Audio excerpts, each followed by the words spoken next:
Hello, everyone, and welcome to our webinar on showing beautiful ClickHouse data with the Altinity Grafana plugin. My name is Robert Hodges, and I'll be the main presenter today. I also have helping me Eugene Klimov, who's the maintainer for the Grafana plugin, and also a couple other colleagues in attendance as well. So before we dive into the webinar, I want to just give you a few housekeeping details that will help you enjoy this presentation. First, this presentation is being recorded, so you probably saw that notice, and we will be distributing that along with the slides out to everybody who signed up to the webinar within about 24 hours. Second, we do have time, plenty of time in this presentation to take questions.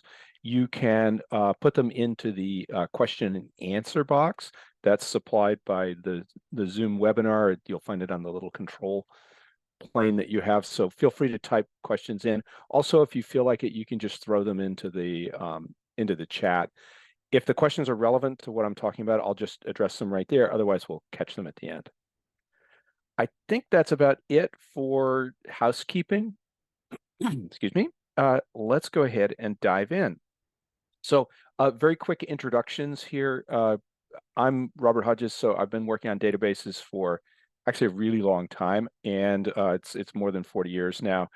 I use Grafana pretty regularly just because it's such an important part of visualization. So it's a pleasure to be able to play around with this stuff and also to talk about it. With me today is Eugene Klimov, who is our maintainer for both ClickHouse Backup as well as the Altinity Grafana plugin. There are other people who work on both of them, but Eugene is principal engineer on this.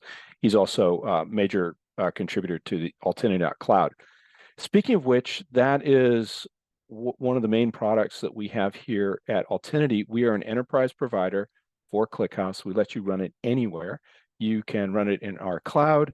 You can run it all by yourself. In fact, you can even run it on phones. We'll support you. And you can also, there's a nice middle ground where maybe you want to run the data in your own cloud, but have us manage it remotely. We can also do that too with Altinity.cloud. So we are responsible for a number of popular open source projects related to using ClickHouse.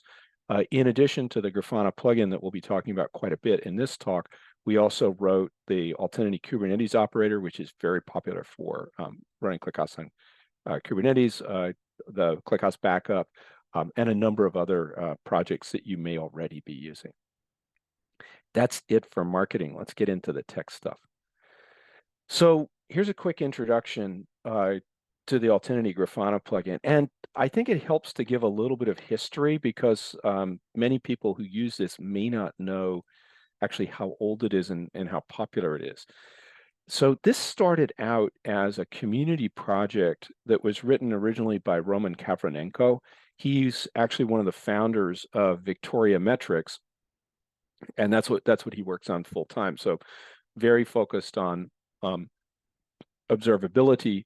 But he started this project several years ago, and right around the time that ClickHouse was open source. But he then ended up going to another position. He was originally working in a company called Vertimedia. That's who owned the project to begin with. Roman went off to another job away from Vertimedia, and he called us up and said, "Hey, can you maintain this project?" That was about late 2019. So we've been running it. We've been maintaining this project ever since. And if you look at the code for this, so I'll talk a little bit about the architecture, but basically Grafana plugins are a mix of Go, at least in our case, and React. There's a UI which will be showing for developing things that's done in React. The actual part of the plugin that talks to the ClickHouse databases is done in Go. This is surprisingly popular. A lot of people don't know how widely this is used, but the last time I checked, we had something like 16.6 million downloads. So it's far and away the most popular way to talk to Grafana, and it's very widely used in projects worldwide. We use it in Altinity.cloud, and for that reason, we're very interested in maintaining it. But we also have a lot of our customers depend on it as well. Just a little bit about recent releases. The big thing that we've done recently on this is rewrite it completely from using AngularJS to convert it to React. With recent versions of Grafana have changed the interface, and the old implementations based on AngularJS, which is how people used to write plugins, no longer work. And or they give you heavy warnings and eventually they simply won't work. But we completed that rewrite several months ago. So now we're set for Grafana 10 and beyond. And then we're continuing to do additional releases. So we'll talk about the roadmap at the end. So that's a little history on this project. Let's go ahead and talk about how to put them together. We'll do a couple of design pictures and then dig into how these how you actually use this stuff. So first of all, for probably the single person on this call who's never heard of ClickHouse, it is a real-time analytic database, very popular for a wide range of use cases, of which observability nowadays is probably the biggest one, but there's everything from web analytics to real-time marketing to real-time bidding for example, for mobile ads, valuing securities in financial markets, security management, network analysis of content delivery networks and in-house networks, you name it. If it generates a lot of data and you need to get fast answers, that's a use case for ClickHouse. So ClickHouse is in many ways like a mix of popular relational databases like MySQL. It talks SQL, it's open source, it runs practically anywhere, but it has features that you expect in an analytic database, which include being able to, or storing the data in columns, so it's optimized for reads, extremely efficient parallel execution, both down to the level of CPU registers using SIMD instructions, but also the ability to parallelize query across many nodes in a network. And finally, it scales to many petabytes. It's not uncommon to have clusters in various places in the world that contain hundreds of nodes in the cluster and may manage tens of petabytes of data. That's ClickHouse. So Grafana is probably the most popular tool for doing operational metrics, or particularly time series. It has wonderful visualizations, very simple to install, as you'll as we'll discuss. Supports a wide range of data sources with a bunch of interesting visualization. And one of the things that's best about Grafana, and you'll see examples of this, is it's super interactive. So that's a really a really key feature. Yeah, so that's Grafana. Let's move this forward. All right, how do these two things fit together? Well, here's a basic picture that illustrates it. You have the browser, which is the thing that will be that shows the visualizations. It talks to the Grafana service. That's a service that, or a server that by default listens on port 3000. And that service has plugins, and the plugins are what enable you to actually talk to specific backend databases, and they include a React piece that gives you your UI for working on the dashboards. That's where the UI support comes from, and then there's Golang to implementation that actually takes care of contacting the server and getting information. So the ClickHouse backend, what you can see right here is a couple of ports shown. 8123 is the default port for HTTP access to ClickHouse. The Golang driver uses HTTP requests. 8123 is the unencrypted port. 8443 is the one that you would more likely use in a production setting. It's actually fully encrypted. So basically, when you bring up as you'll see, when you bring up a dashboard that uses this plugin, it's going to shower ClickHouse with a bunch of queries. ClickHouse will give you typically very fast answers, and then you'll see your data. Speaking of data, we're going to be using. Oh, by the way, Eugene, I think you've. Can you mute yourself? You are. We're getting some background noise. Thank you. Great. Let's talk a little bit about data that we'll be using for this talk. We have a playground in altinity.cloud. Here's the URL for it. Anybody can access this. You can point. You can try it out, and it has a number of data sets. The one that we're going to be playing around today is on-time data, which has a couple 100 million rows in it. But there are others. We'll also be using a table called airports, which allows us to get airport names and locations. So that's it for sort of the background design. This is probably familiar to most of you on the call. Let's dive in and just review how to install Grafana as well as the Altinity plugin.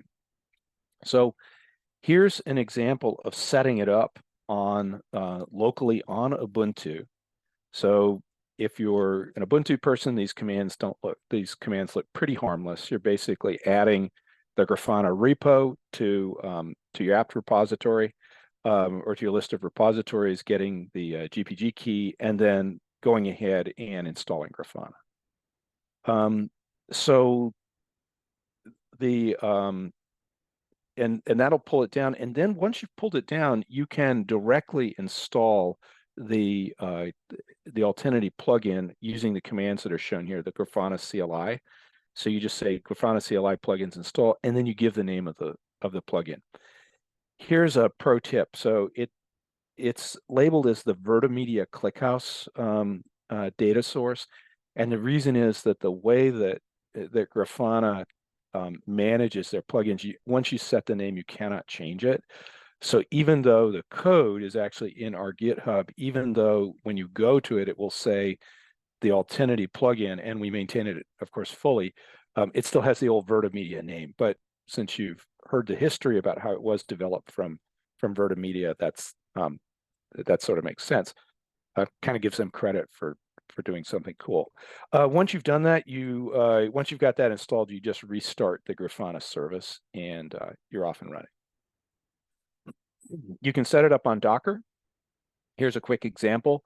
So if you're running, if you just want to set it up locally and you don't want to bother with installing packages, you just do a Docker run command. This shows you an example, and it will pop up, and you'll be ready to go.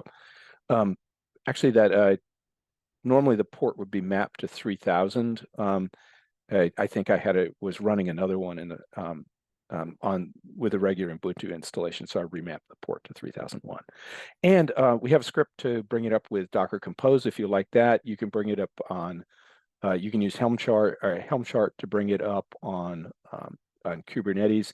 There are just a bunch of ways to install it, and you can take your pick. So once you have this set up, you can just go ahead and connect to it. And in fact, I'm going to go ahead and do a quick demo here, but let's just show you how to, install a data source. So what you're going to do is, if you're installing it locally, you'll just point your browser to it. You'll log in. It'll ask you to change the password, and you'll go ahead. And the first thing you'll want to do is add a ClickHouse data source. So this is pretty simple. And I'll illustrate this in just a second, but there's basically a way to add connections on the menu. You just go to that, add a new connection. You just search for Altinity or ClickHouse. The plugin will come up. You just press that pane, and then if the plugin isn't available already from the installation, you'll see a screen like this. You just press install. This is a somewhat older one, right after the screenshot, right after our 3.0 release came out. It shows you the number of downloads. If you do this today, it's going to be about 16,000 or 16,600,000. But you just press install, and then what it'll do is dump you straight into making a connection. So you just fill in the values. So this one, I just named it after the computer I use in my closet. Just a few things about this. If you're familiar with Grafana, you definitely want to use server access. It is possible to issue Grafana queries from the browser, but I think practically no one does that. You go through a server, and that gives you a level of indirection and also avoids problems with cross-site scripting limitations and things like that. Always use post. That makes it easier to see your queries in the debugger, and you'll log in typically using basic auth with credentials, login and password. A couple things, if you've been using it for a while or you have older version of Grafana, older version of our plugin, you may see one or two of these messages. When you log in, it will say, hey, I can only give you version 2.5.4. That is going to come up if you're on an older version of Grafana, like below 10.0. So another thing is if you've had it installed for a while and you upgrade to Grafana 10 or actually even Grafana 9, you'll see a message about Angular plugins, and it says, hey, this is going to go away. What that just means is you need to upgrade to the latest plugin version, and this will go away. And this is because the Grafana is no longer supporting, is phasing out AngularJS. Okay, building a dashboard. Let's actually take a quick break and do something that we want to do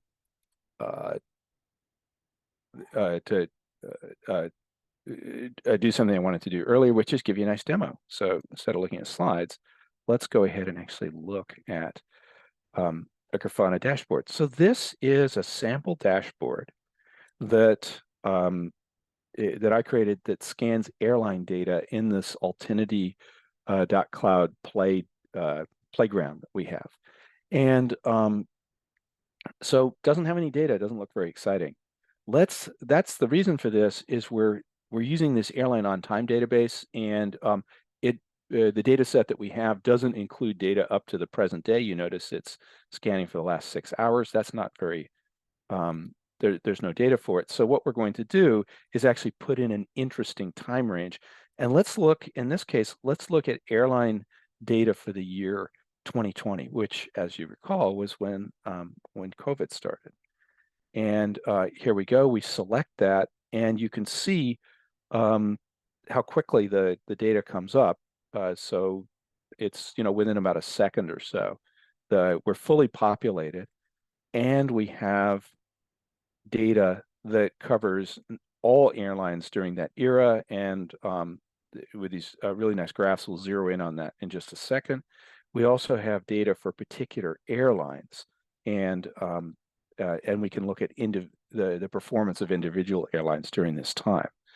So let's have just a quick look at this. So one of the things that we see here is that of course, as you would expect during the pandemic, airline traffic or travel went way down. So the largest, we see this huge decrease in the number of flights over the months starting really in April.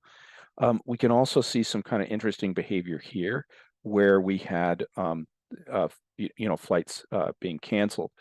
And so this is a heat map. We also have these this list of airports that are served by all the airlines, and and we see the amount of delay.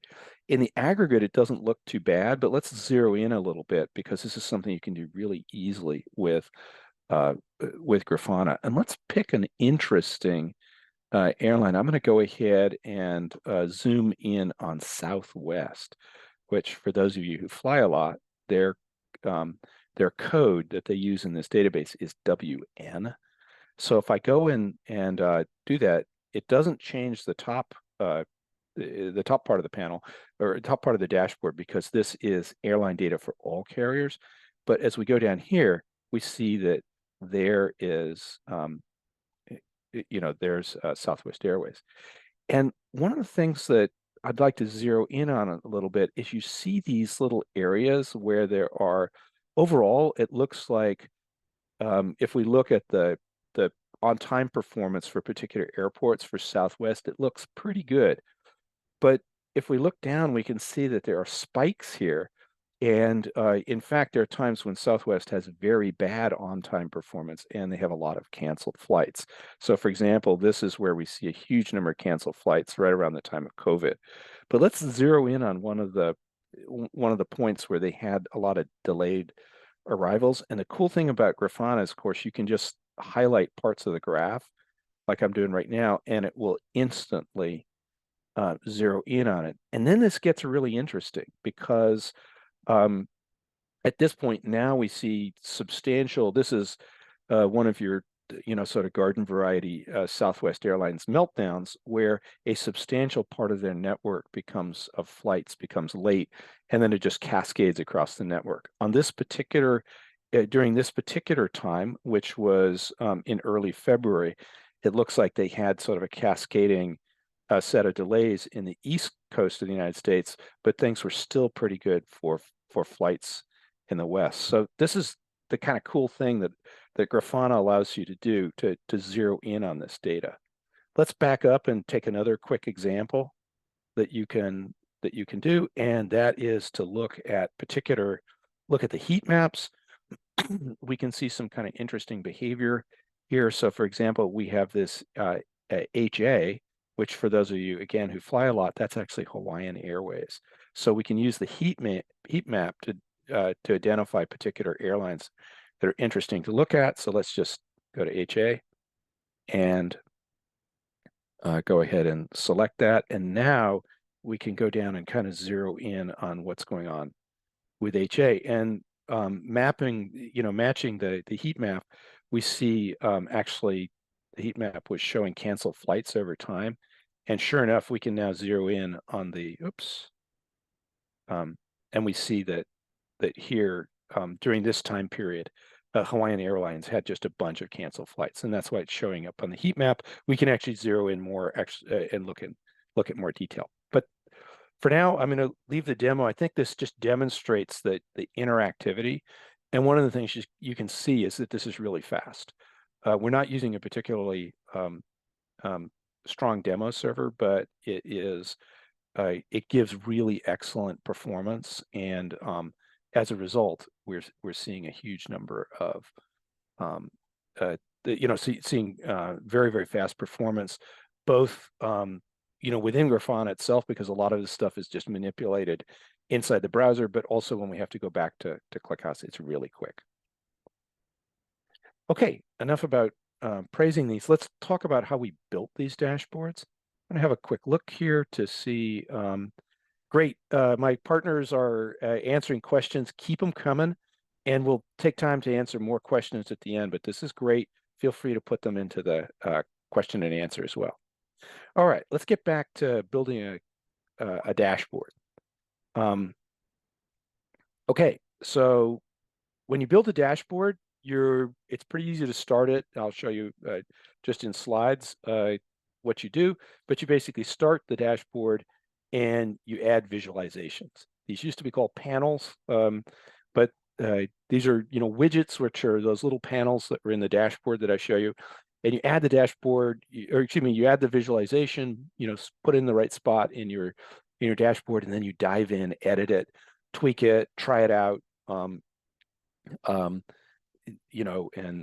until you're happy, and then you save it.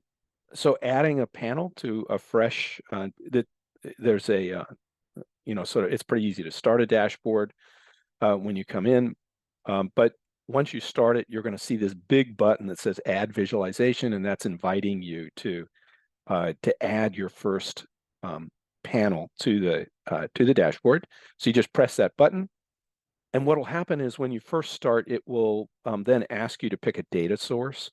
So you can either select one that exists. This is Logos 3 as a server in my closet, so I select that. Or you can make one on the fly. You can go ahead and configure a new data source, but just pick one, and then off you go.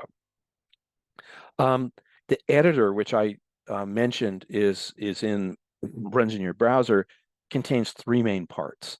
So it has a panel preview part, and we'll look at this in an example of this in a minute. But yeah, the panel preview, which shows you what it is you're creating, and so that you can actually see the data display as you're editing it. There's a query editor where you can set both the properties of the table, like which table you're going to for your time series data, as well as the actual query that fetches it. And then you have the panel options. These are the visualizations specifically. There's a drop down where my mouse is. We've picked time series here, but there's a whole bunch of them, ranging from, displaying geographic data, showing flame graphs, pie charts, so on and so forth. There's about 15 or so that you can pick in the regular open source distribution. And you can add more. As far as defining the data source, when you go into the editor, you can pick a data source. I picked Logos 3 to begin with, but I then switched it to go to the Altinity.cloud playground, so you can change that on the fly. You pick your database, and then this middle part, where we talk about the column timestamp value, if you are, mostly, typically when you're working with Grafana, you are dealing with time series data. So you will need to give Grafana a clue which column it is actually has the time value. So here's an example of it. So we're saying that the type is, it's going to be a date time, which is one of the three main types used for time series data. And then what's the column? And actually, this is a slight quirk in this particular data set. We need to convert it, because convert the column value, which is flight date, to a date time, because it's actually a date. And Grafana is not, I mean, who does times, who uses days for time series data? So we do a function conversion to just make it the right type. But that's basically all you have to do. And then from that point on, Grafana kind of knows what you're talking about and can fetch the data for you and do the scaling that we just saw. The actual query editor. So there's previously I was on this tab, query settings. If I press SQL editor, I can go and actually grab the sort of put in the query. These things with the dollar signs are what are called macros. So this is going to, the dollar sign series is a macro which is filled in with code automatically in a way that it will then allow Grafana to grab the data and scale it. And it's presenting the data in a form that Grafana likes, which in this case is basically time down to milliseconds and with a certain time interval. So you can see the generated code that comes from this pretty easily. This is the reason we use macros, is that first part is not something you would like to write yourself. The macro takes care of making sure that it's, that it's actually going to be suited for use by Grafana. Similar with time filter, that's setting your filters, again, based on very specific, sort of specific conversions of the dates. These two macros you will normally use because it's just too painful to write this code yourself. And then the table macro, that's the time series table that we picked previously. One other thing to point out, there is an option to how to format the data when it comes back. It defaults to time series, but there are other types of formatting. For example, tabular format, which just means, hey, it's a table, but it doesn't necessarily have a time series column, flame graphs, traces, so on and so forth. So you'll want to pay attention to that, because depending on the visualization you're using, you need to change them.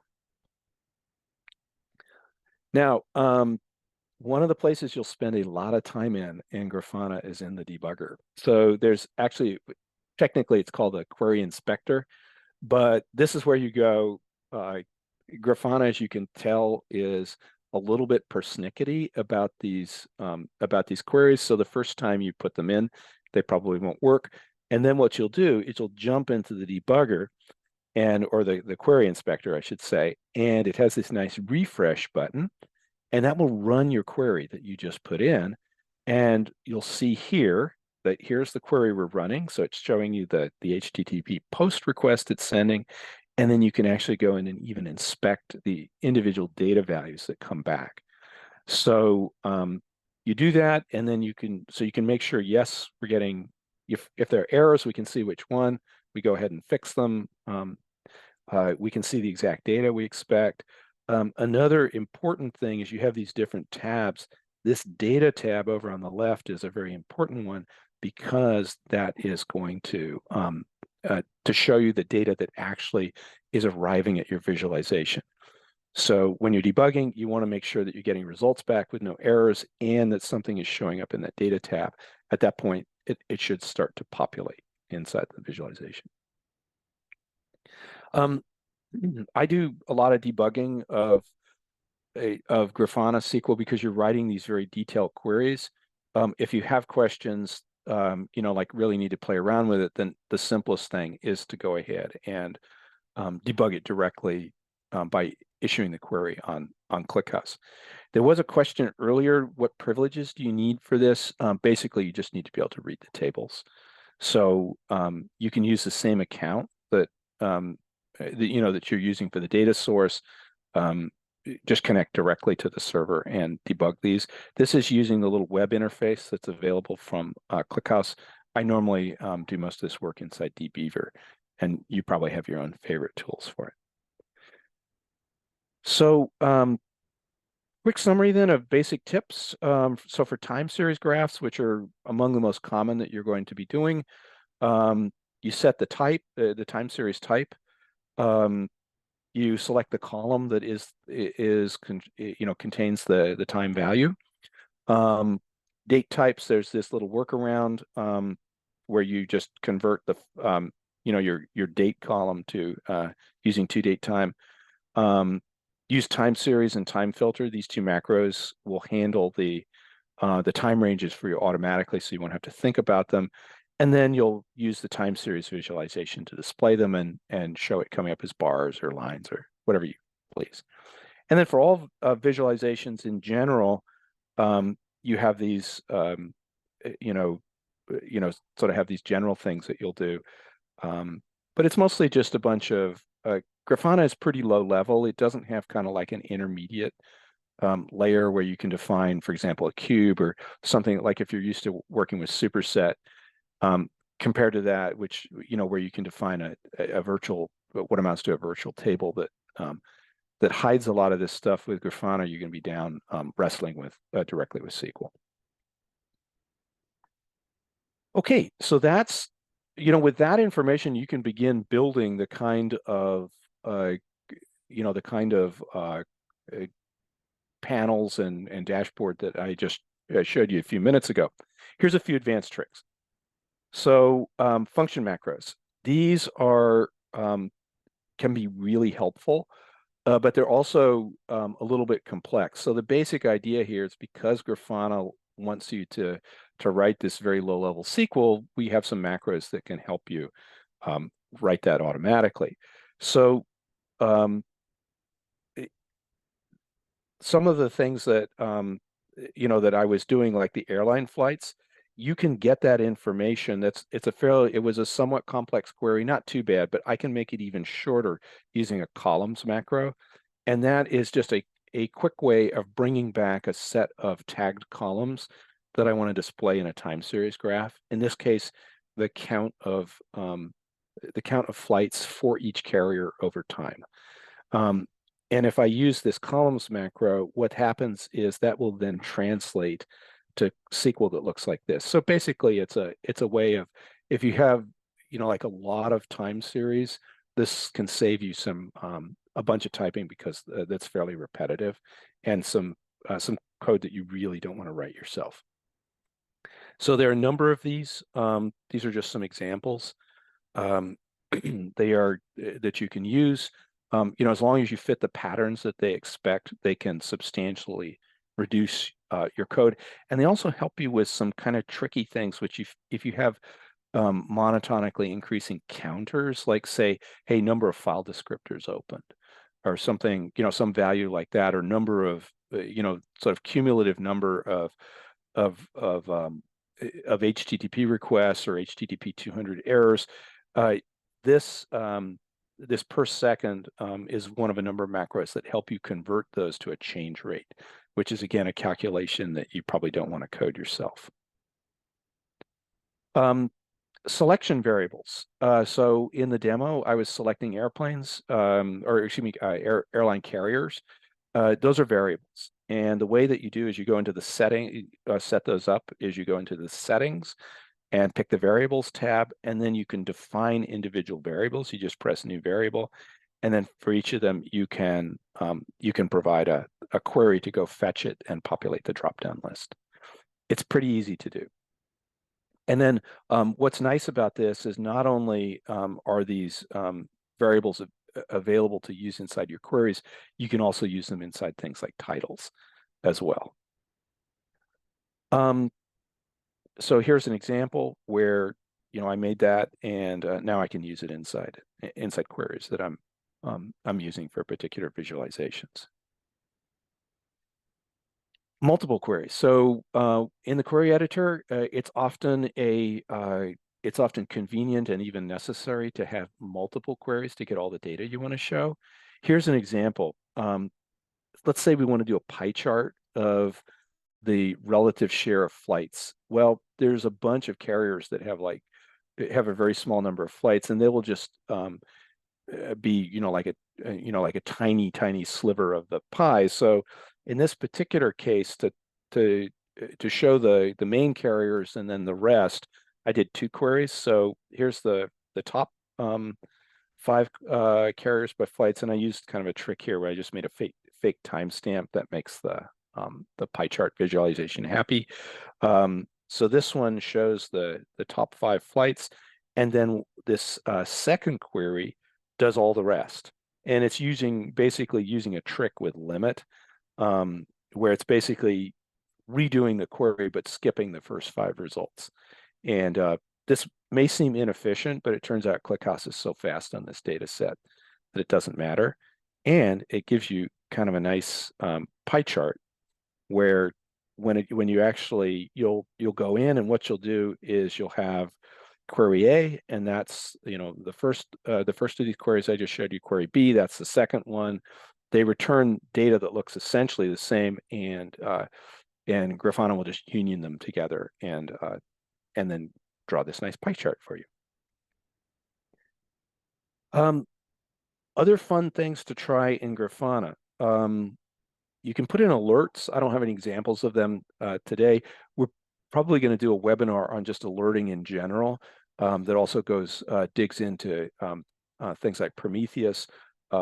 So stay tuned for that. But there's a bunch of different and very cool visualizations that include geographic displays, flame graphs, and then special visualizations for traces, logs. Metrics we've already been essentially showing, but these are all, but there's a bunch of also interesting visualizations for those as well. Here's just an example of the traces. This is an example that Eugene put together, but you may be aware of this, but ClickHouse now automatically generates open telemetry style traces inside it. You have to enable it in config.xml, but what it'll basically do is put all your spans in a system table that's a table that's in the system database, and then you can basically show these inside using the visualization for showing traces. So this is kind of a cool feature that is somewhat new in Grafana, but available for use. Let's just actually dig into another interesting one, which is the visualizations of sort of geographic visualizations. And particularly, let's look at this. Let's go look at the big one. So this is the visualization showing delays in airports, and just show you how it's put together. So we'll go ahead and edit it. So we're going to dive in, and here you see the inside the editor, you see the panel, which is showing us current data. Here's what the visualization looks like. So in the query settings, we have, or excuse me, the data, I should say the query that's getting it. In the query settings, we're picking the default database and the on-time table. We're going to use a date time timestamp type, and we're going to do that conversion I mentioned of flight date. This is, you can see the full thing right there, and so that and then we can go to the query, and let's go have a look at that. Here you can see the query, and this is kind of interesting. What it's doing is it's using sort of basic, it's really only using a very basic macro, which is the time filter. I didn't bother to use the yes, because this one actually isn't really time series. So in fact, we'll get to that in a second. This is just showing data for the entire interval. So here's the query.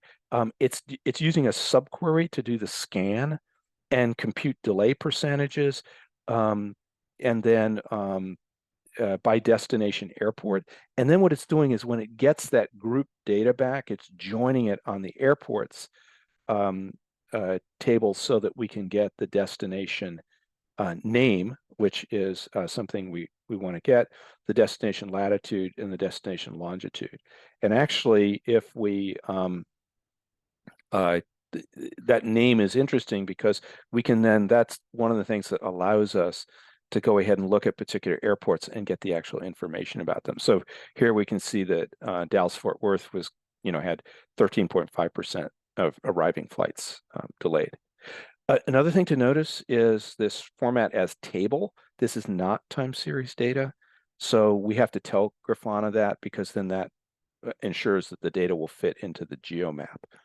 And this is the geomap. So this is the visualization. You can see how we can pick a bunch of them. It's actually about 25 or so. So there they are. And we picked the geomap. So, oops. I just, by the way, if you hit escape, you can drop out of this. So here we are, geomap. And then most of the options are pretty obvious.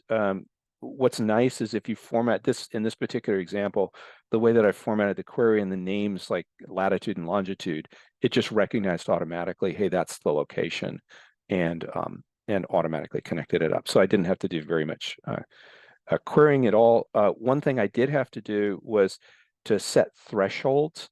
So these are things for making the airports go to different colors. And so what I did was actually, and Grafana has a default where if it's looking at percentages, 80% will go red.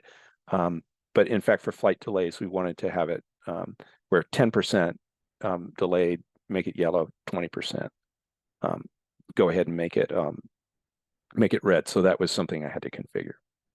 So this illustrates how you can build these things up. This is actually a really pretty cool visualization, and has a bunch of other ways that it can display data. I just picked one of the easiest ones, which is to have them basically be the size, have the size of the blob be based on the number of flights, and then the color based on delays. Okay, so we can go back to the presentation and kind of finish up and take any questions. So what are we doing next on this? Well, we're actively developing it. We have a couple people who work on this very regularly. And you have things like streaming support, more improvements and bug fixes. If you go and look at the issues, you can find them in the project. Performance improvements.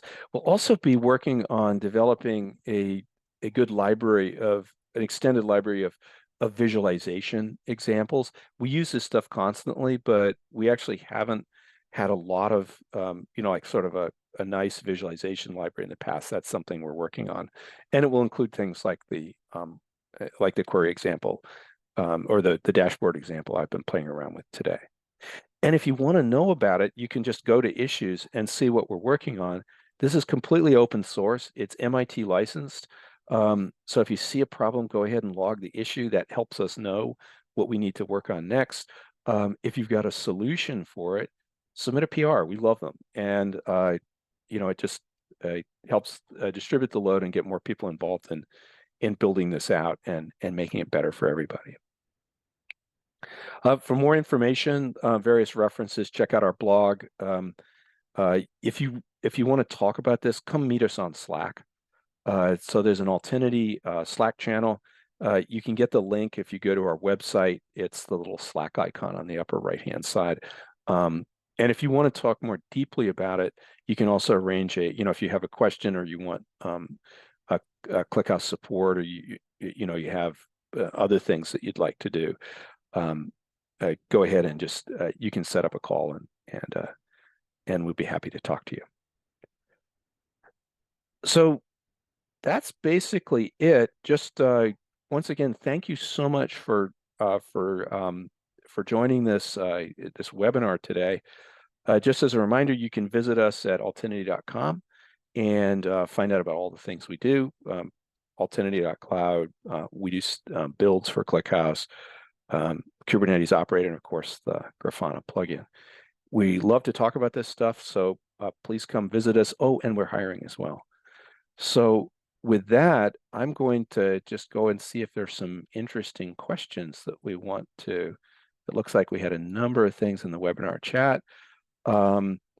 Josh, Eugene, are there any things you want to highlight that we should that we want to talk about here?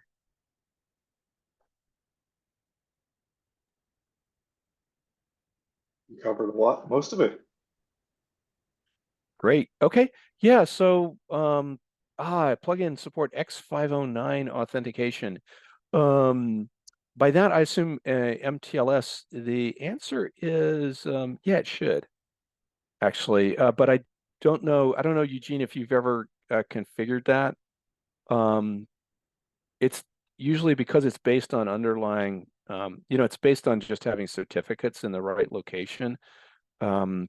It should be configurable, but I can't recall an example of where we did it. Usually you can figure it out and do it, because underneath we're just, yeah, there we go. Eugene said we support X509 because under the covers we're just doing HTTP requests, and so there's a pretty standard set of features that the Golang library supports. So yes, this that should work. Great. Well, I think and in fact, I'd like to thank my colleagues, all of them. Eugene Klimov, thank you so much for supporting this and getting the rewrite done. Doug Tidwell does documentation, and Josh Lee is our developer advocate. I'd like to thank you all for your help on this presentation today. And we look forward to talking to all of you, and hope to see some great dashboards that you make from using this plugin. So with that, I think we'll call it a day. You'll get copies of the slides as well as the recording shortly after the presentation. And thanks again. Have a great day.